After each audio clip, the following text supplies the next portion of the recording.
Sir, కేకే towers Madhuranagar, Rajeshwari 30 years, కడుపులోని బిడ్డను తీసుకెళ్లిపారు sir.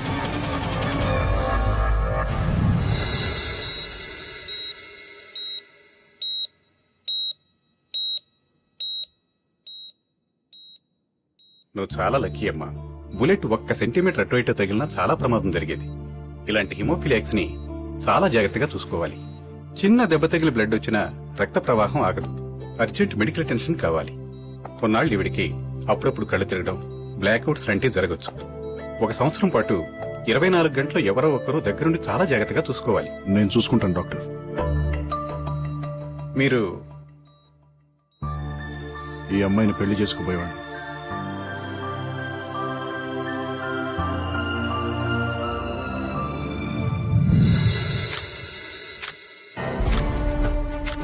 It's a bloody shame I say. 10 రోజుల్లో 6 కేసులు, పైగా మనం ఏదో పొడి చేస్తామని మన డిపార్ట్మెంట్ కి అప్పచెప్పారు. ఎవరు చేస్తున్నారు, ఎందుకు చేస్తున్నారు?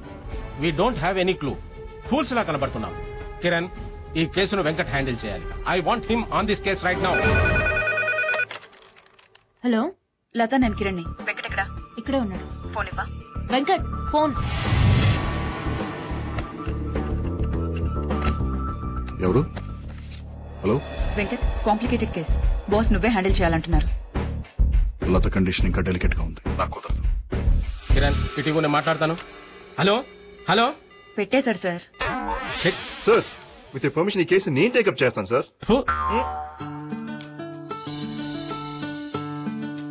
నోరు తెరు. ఏమైంది? బోర్ కొడుతోంది. బయటికి వెళ్దామా? వద్దు, అది ఇంకా బోర్. మరి ఏం చేయాలి? నువ్వు బయటికి వెళ్ళిపో. నేను బయటికి వెళ్ళటం అంటే? 1 సంవత్సరం నుంచి 24 hours నీ ఫేస్ చూసి చూసి చాలా bore కొడుతోంది.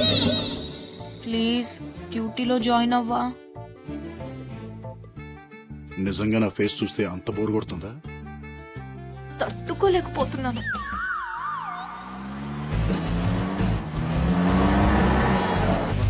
Morning. Good morning sir. Morning. Good morning sir. Hello. Morning sir. Morning sir.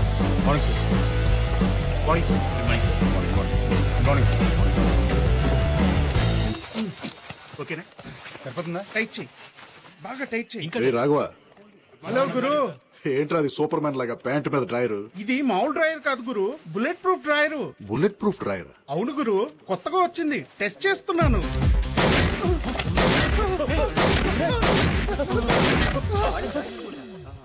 బానే పనిచేస్తుందిరా. నాకు కూడా ఒకటి ఆర్డర్ చేయి. What happened? Agent Venkat reporting sir. నాకేం తెలియదు సార్, నా మాట నమ్మండి సార్. మా ఆవిడ నేను ఏం చేయలేదు సార్. నిజం సార్, నేను మా ఆవిడ ఏం చేయలేదు సార్. మా ఆవిడ మీద ఉంటుంది సార్. ప్లీజ్ సార్, నన్ను నమ్మండి సార్. నిజం చెప్తావా చెప్పిస్తామంటావా? నిజమే చెప్తున్నాను సార్, నాకేం తెలియదు సార్. మా ఆవిడ మీద ఉంటుంది సార్, నన్ను వదిలేదు సార్. ప్లీజ్ సార్, మాది లవ్ మ్యారేజ్ సార్. నాకు మా ఆవిడ అంటే చాలా ఇష్టం సార్. కావాలంటే నా కార్లో చూడండి సార్, మల్లెపూలు దానికోసం కొన్న మల్లెపూలు ఉంటాయి సార్. వీడు దొంగే గాని వీడు చేయలేదు. నిజంగా నాకేం తెలియదు సార్. నాకు మా ఆవిడ అంటే ప్రాణం sir.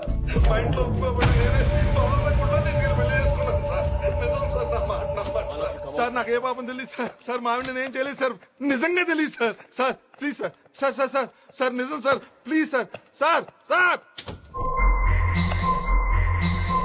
So no fingerprints, no DNA samples,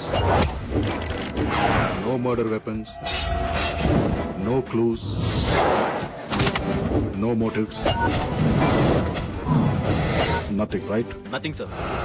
Attacks అన్ని well planned, well timed and executed, sir. Surgery చేసినంత పర్ఫెక్ట్ గా పొట్టలో నుంచి పిల్లల్ని తీసుకుని క్షణాల్లో మాయమైపోతున్నారు. అంబులెన్స్ సమయానికి రావడం వల్ల లేడీస్ ప్రాణాలు మిగులుతున్నాయి. ఆ లేడీస్ ని క్వశ్చన్ చేశారా? క్వశ్చన్ చేసే పరిస్థితుల్లో ఆ లేడీస్ ఎవరూ లేరు. లేడీస్ ని చంపకుండా బేబీస్ ని తీసుకెళ్లి ఏం చేస్తున్నారు? అసలు అంబులెన్స్ లన్నీ కరెక్ట్ టైంకి ఎలా వస్తున్నాయి? విట్నెసెస్ గానీ పక్కింటి వాళ్ళు గానీ ఫోన్ చేస్తున్నారా? నో, అటాక్స్ జరిగిన మినిట్స్ కి అంబులెన్సెస్ వస్తున్నాయి. అసలు అంబులెన్సెస్ టైమింగ్స్ చూస్తుంటే ముందు అంబులెన్స్ కి ఫోన్ చేసి తర్వాత అటాక్ చేసినంత పర్ఫెక్ట్ గా ఉంది టైమింగ్. అంబులెన్స్ లన్నీ ఏ హాస్పిటల్ నుండి వస్తున్నాయి? EMRI 108. మా సర్వర్స్ లో ఉన్న ఇన్ఫర్మేషన్ ప్రకారం మీరు అడిగిన కాల్స్ ఈ నంబర్స్ నుంచి వచ్చేసారు. కాలర్ ప్రతిసారి ఫోన్ చేసి 9 నెలల గర్భవతి సీరియస్ కండిషన్ లో ఉంది అంటాడు. వాయిస్ రికార్డింగ్ బట్టి చూస్తే ఈ కాల్స్ అని ఒకే కాలర్ చేసినట్టుంది. కానీ వేరు వేరు ఏరియాలో ఉన్న కాయిన్ బూత్స్ నుంచి ఫోన్ చేయడం వల్ల ఆ మనిషి ఎవరో తెలుసుకోవడం కొంచెం కష్టం అనుకుంటా. ఆ వాయిస్ రికార్డింగ్స్ నేను వినాలి. ప్లే చేయండి. Okay sir. సార్ మళ్ళీ అదే కాల్. 9 నెలల నిండు గర్భవతి ప్రాణాలు పోయే పరిస్థితిలో ఉంది. అంబులెన్స్ కావాలి.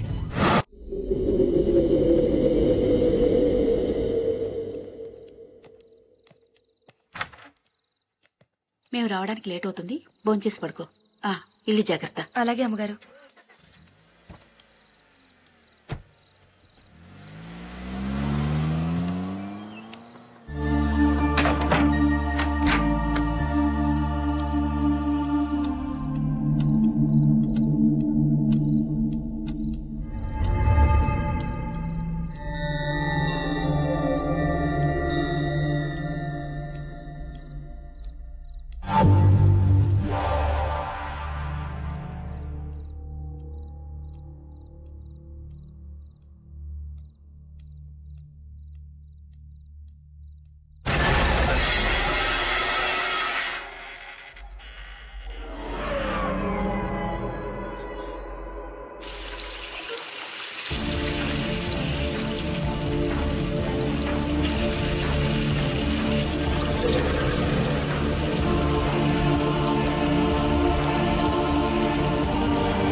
పదేళ్లుగా ఈ ఇంట్లో డ్రైవర్ గా పనిచేశానే, ఇవాళ నీ వల్ల రోడ్డు మీద ఉన్నా.